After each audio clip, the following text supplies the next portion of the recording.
नमस्कार, आप देख रहे हैं 24 न्यूज। मैं हूं आपके साथ संजय मिश्रा। आइए देखते हैं अब तक की 25 बड़ी खबरें। तमिलनाडु के नीलगिरी में हाड़ कपाने वाली सर्दी। सैंडी नाला जलाशय क्षेत्र में तापमान पहुंचा 0 degree Celsius. Hill station Ooty में तापमान 2.3 डिग्री सेल्सियस दर्ज किया गया। पारा गिरने के कारण आसपास के इलाकों में रहने वाले लोग जमा देने वाली सर्दी से जूझ रहे हैं। आम जनजीवन पूरी तरह से प्रभावित।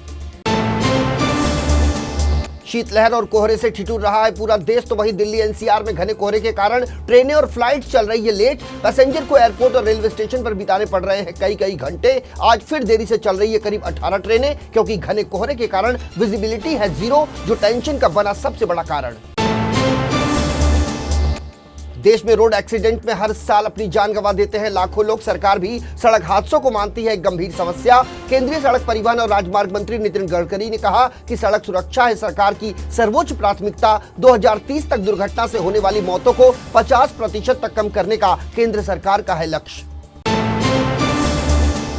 अब आपकी थाली की रोटी हो सकती है और भी महंगी, क्योंकि देश भर के सरकारी गोदामों में गेहूं का भंडार पहुंच गया है 7 साल के निचले पायदान पर। आधिकारिक आंकड़ों के अनुसार भारतीय खाद्य निगम और राज्य एजेंसियों के पास 1 जनवरी 2024 तक गेहूं का कुल भंडार 163.5 लाख टन था, जो 7 साल में है सबसे नीचे। इससे पहले साल 2017 में देश भर के गोदामों में रिकॉर्ड किया गया था 137.5 लाख टन गेहूं का भंडार। केंद्रीय गृह एवं सहकारिता मंत्री अमित शाह ने कहा कि सहारा समूह की सहकारी समितियों के 1.5 करोड़ निवेशकों का हो चुका है निबंधन। इनमें 2.5 लाख लोगों के 241 करोड़ रुपए भी मिल गए हैं वापस। सहकारिता क्षेत्र में पारदर्शिता और आधुनिकता लाने का वादा करते हुए अमित शाह ने कहा कि मोदी सरकार में नए कानून, नए ऑफिस और नए पारदर्शी व्यवस्था के साथ सहकारिता क्षेत्र में हुई है नए युग की शुरुआत। केंद्रीय मंत्री नितिन गडकरी ने कहा कि नागरिकों के बीच अच्छे यातायात व्यवहार के लिए पुरस्कार की प्रणाली से नागपुर में मिले हैं सकारात्मक परिणाम। केंद्रीय मंत्री ने ड्राइवरों की नियमित आंखों की जांच पर जोर दिया और संगठनों से की अपने कॉर्पोरेट सामाजिक जिम्मेदारी के तहत इसके लिए मुफ्त शिविर आयोजित करने की अपील। केंद्रीय मंत्री ने कहा कि सड़क दुर्घटना 2022 पर लेटेस्ट रिपोर्ट के अनुसार 4.6 लाख सड़क दुर्घटनाएं हुई, जिसमें 1.68 लाख मौतें हुई और 4 लाख लोग गंभीर रूप से हुए घायल। उन्होंने कहा कि देश में हर घंटे होने वाली 53 सड़क दुर्घटनाओं में होती है 19 मौतें। 3 साल से आदेश का अनुपालन न करने पर कर्नाटक हाईकोर्ट ने राज्य सरकार पर लगाया 5 लाख रुपए का जुर्माना। हाईकोर्ट के मुख्य न्यायाधीश जस्टिस प्रसन्न वर्ले और जस्टिस कृष्णा दीक्षित की पीठ ने एक अवमानना याचिका पर सुनवाई करते हुए दिया यह आदेश। याचिका में कहा गया है कि सरकार ने हाईकोर्ट के उस आदेश का पालन नहीं किया जिसमें कहा गया था कि सरकारी और सरकारी सहायता प्राप्त शिक्षण संस्थानों में लागू किया जाए समान वेतन। बुधवार को कांग्रेस पार्टी के लोकसभा चुनाव घोषणा पत्र को लेकर किया गया था एक संवाददाता सम्मेलन का आयोजन। पी चिदंबरम से अडानी और तेलंगाना सरकार के बीच हुई डील से जुड़ा जब सवाल पूछा गया तो उन्होंने इस सवाल को टाल दिया और कांग्रेस पार्टी की प्रवक्ता सुप्रिया श्रीनेत की तरफ तेजी से माइक शिफ्ट कर दिया। अब इस घटना का वीडियो तेजी से हो रहा है सोशल मीडिया पर वायरल। वंचित बहुजन अघाड़ी पार्टी के अध्यक्ष प्रकाश आंबेडकर 22 जनवरी को अयोध्या में राम मंदिर के प्राण प्रतिष्ठा समारोह में नहीं होंगे शामिल। उन्होंने राम मंदिर ट्रस्ट की तरफ से मिले न्योतों को ठुकरा दिया। बुधवार को ट्रस्ट को लिखे पत्र में उन्होंने लगाए गंभीर आरोप। कहा, रामलला की प्राण प्रतिष्ठा समारोह को भारतीय जनता पार्टी और आरएसएस ने मिलकर किया हाईजैक। प्रकाश आंबेडकर ने धार्मिक आयोजनों को राजनीतिक इवेंट में बदलने का भी लगाया आरोप।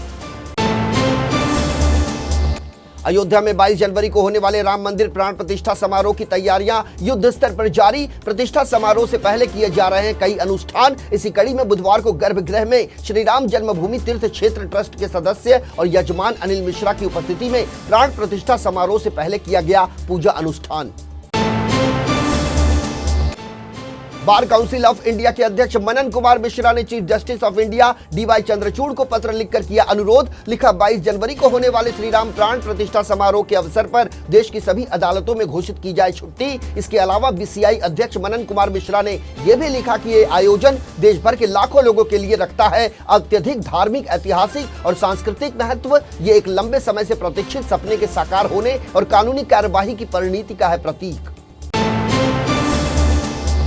ख्वाजा गरीब नवाज के 812वें उर्स के मौके पर ड्यूटी पर तैनात पुलिस कर्मियों को गर्मा गर्म खाना मिल सके, इसके लिए किशनगढ़ के भामा शाह ने रोटी मेकिंग मशीन अजमेर पुलिस को भिजवाई। दरअसल ख्वाजा गरीब नवाज की सालाना उर्स में राजस्थान समेत दूसरे राज्यों से भी पुलिस, आरएसी और हाड़ी रानी बटालियन के जवान ड्यूटी के लिए 24 घंटे दरगाह और आसपास के क्षेत्रों में रहेंगे मौजूद। अजमेर के एसपी चूनाराम जाट, दरगाह सीईओ गौरी शंकर और दरगाह थाना प्रभारी जगदीश मीणा के नेतृत्व में की जा रही है पुलिस कर्मियों के भोजन की व्यवस्था। नेशनल कॉन्फ्रेंस के अध्यक्ष और पूर्व मुख्यमंत्री डॉक्टर फारूक अब्दुल्ला ने की मुस्लिम समेत अन्य वर्गों को एकजुट और सतर्क रहने की अपील। उन्होंने मुस्लिम समुदाय से किया आग्रह, कहा वोट पाने के लिए मुस्लिम समुदाय को गुमराह करने की भारतीय जनता पार्टी की रणनीति के खिलाफ रहे सतर्क। फारूक ने कहा कि यदि आप उनका समर्थन करेंगे तो आपका मिट जाएगा अस्तित्व।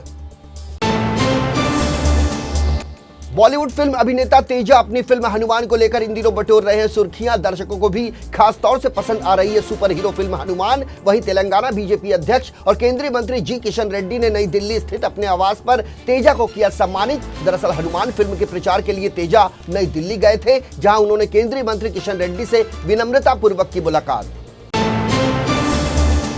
पंजाब में कांग्रेस और आम आदमी पार्टी के बीच सीट बंटवारे को लेकर चल रही है लंबी खींचतान। इसी बीच पूर्व कांग्रेस अध्यक्ष प्रताप सिंह बाजवा ने आम आदमी पार्टी के नेताओं पर कसा तीखा तंज। उन्होंने जर्मनी के तानाशाह एडोल्फ हिटलर से कर दी अरविंद केजरीवाल और पंजाब सीएम भगवंत मान की तुलना। उन्होंने कहा कि आप नेताओं को अपने दफ्तरों से बाबा साहेब भीमराव आम्बेडकर और भगत सिंह की हटा देनी चाहिए तस्वीरें। राजस्थान में कांग्रेस हाल ही में विधानसभा चुनाव में जीत दर्ज कराकर आए अपने विधायकों को दे सकती है लोकसभा चुनाव का टिकट। कई विधायकों को पार्टी चुनाव मैदान में उतारने की कर रही है तैयारी। पार्टी के राजस्थान प्रभारी सुखजिंदर सिंह रंधवा ने दिए इस बात के संकेत। कहा जब भाजपा सांसदों को लाकर विधानसभा में हरवा सकती है तो कांग्रेस के पास तो जीते हुए हैं विधायक और वो फिर से हासिल कर सकते हैं जीत। फ्लाइट में देरी होने के बाद कुछ यात्रियों ने मुंबई एयरपोर्ट पर रनवे के पास बैठकर खाया था खाना। इसको लेकर अब हुआ है बड़ा एक्शन, जिसके तहत अब इंडिगो को जुर्माने के तौर पर 1.2 करोड़ और मुंबई एयरपोर्ट को फाइन के तौर पर चुकाने होंगे 90 लाख रुपए। नागरिक उड्डयन महानिदेशालय और नागरिक उड्डयन सुरक्षा ब्यूरो द्वारा इंडिगो एयरलाइन पर लगाया गया 1.2 करोड़ का यह जुर्माना किसी भी एयरलाइन की तुलना में अब तक का है सबसे बड़ा जुर्माना।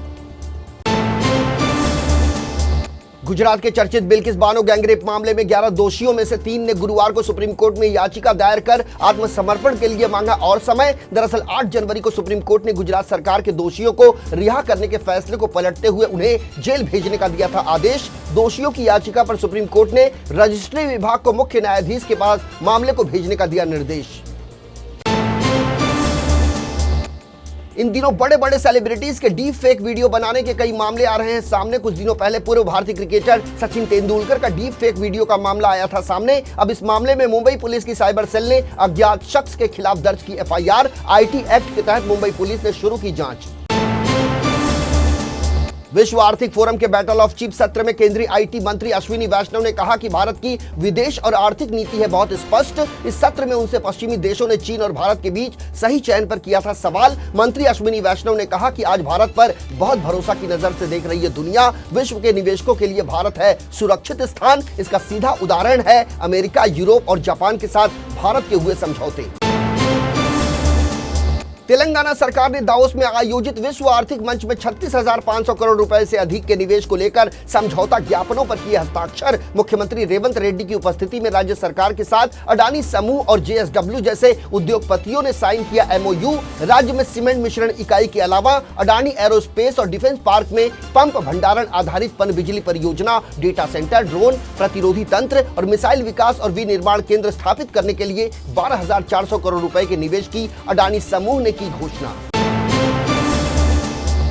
रोहित शर्मा की अगुवाई में भारतीय टीम ने अफगानिस्तान के खिलाफ खेली गई टी20 सीरीज को कर लिया है अपने नाम। तीनों मुकाबलों में जीत का परचम लहराकर भारत ने 3-0 से सीरीज पर किया कब्जा। जहां रोहित शर्मा और विराट कोहली की 14 महीने बाद टी20 टीम में हुई है वापसी, तो वहीं रिंकू सिंह और शिवम दुबे ने अपने बल्ले का दिखाया दमखम।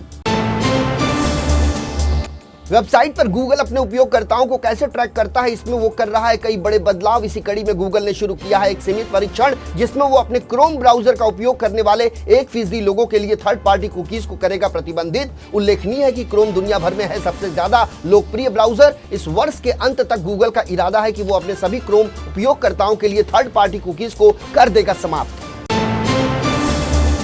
पाकिस्तान में घुसकर बम बरसाने के एक दिन बाद कर दी गई ईरान के एक सैन्य अधिकारी की हत्या। पाकिस्तान और अफगानिस्तान से लगते ईरान के दक्षिण पूर्वी प्रांत में हुई यह घटना। इससे पहले पाकिस्तान ने बलूचिस्तान प्रांत में एक सुन्नी आतंकी संगठन से जुड़े ठिकानों को निशाना बनाकर हवाई हमले किए जाने पर ईरान को दी गंभीर परिणाम भुगतने की चेतावनी।